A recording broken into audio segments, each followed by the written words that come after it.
Mrs. Edwards, good to see you. I had a question.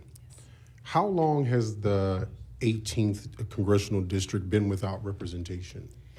When you count the time from Congresswoman Sheila Jackson Lee being unable to vote and passing away, combine that with Congressman Sylvester Turner also passing away, and the delayed special election, which will likely end in a runoff, this will be a period of time for about 1.5 years. Okay, so 1.5 years without representation. So taxation without representation. Okay, so yes. The reason I want to follow up on that one. So when was the last time there was a congressional member who was in that seat?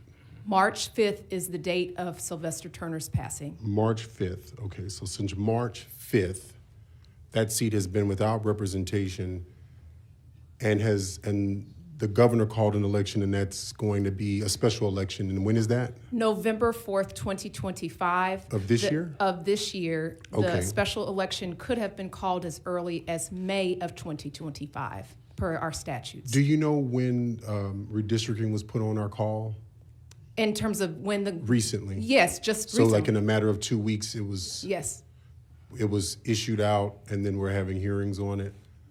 So, okay, so congressional maps are important when it's for something else. Thank you so much. Thank you. Speaker Moody, for purpose. Question of the witnesses. Chair recognizes Speaker Moody, question witness. Thank you, Mr. Chairman.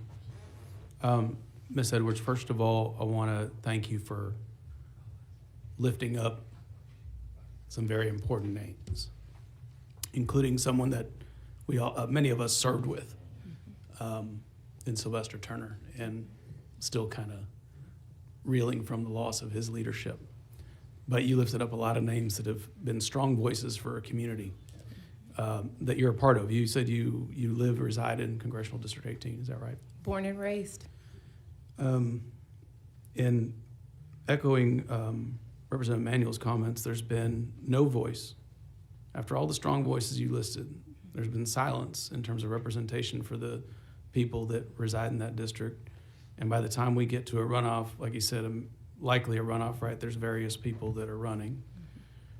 And we don't know exactly when that runoff would be, right? That's potentially all. January of 2026.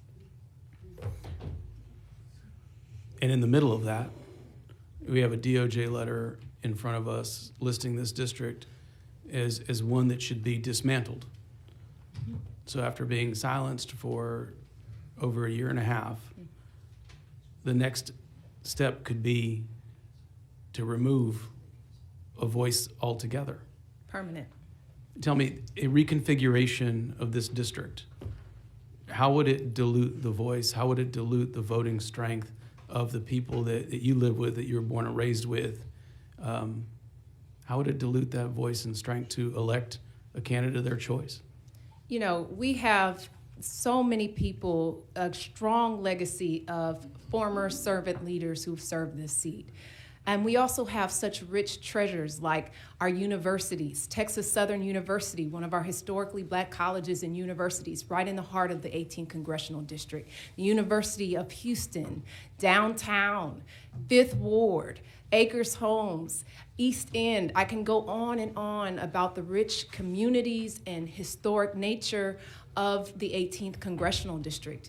And when you take this moment, instead of uplifting it at this time and helping it to get back on its feet, we're taking this moment to kick this district while it's down, to try to permanently silence the voices of 800,000 people who have been without a vote, who have been without a voice, who have been without a federal advocate for funding. And we are in the middle of hurricane season, which means something in Houston.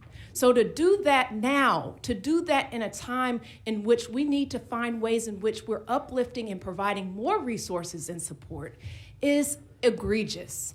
And we would not only permanently silence these voices, but we would also be encouraging others to follow suit.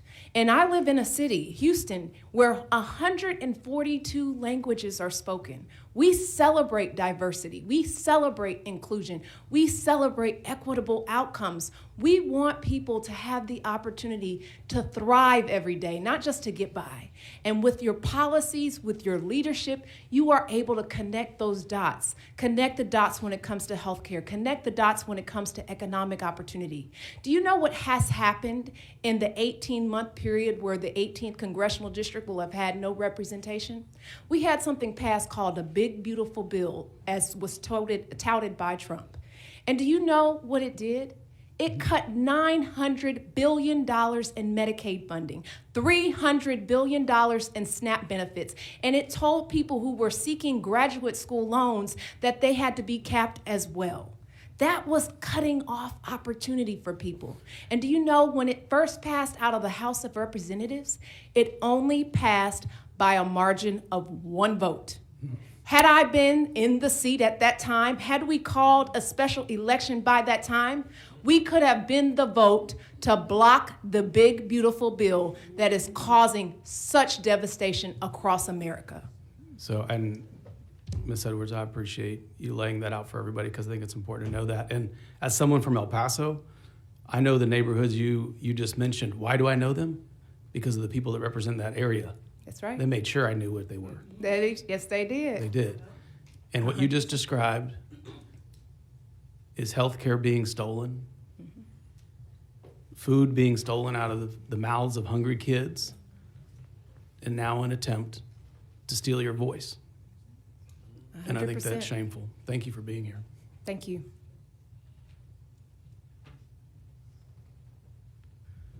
Any other questions to the panel? Seeing none, the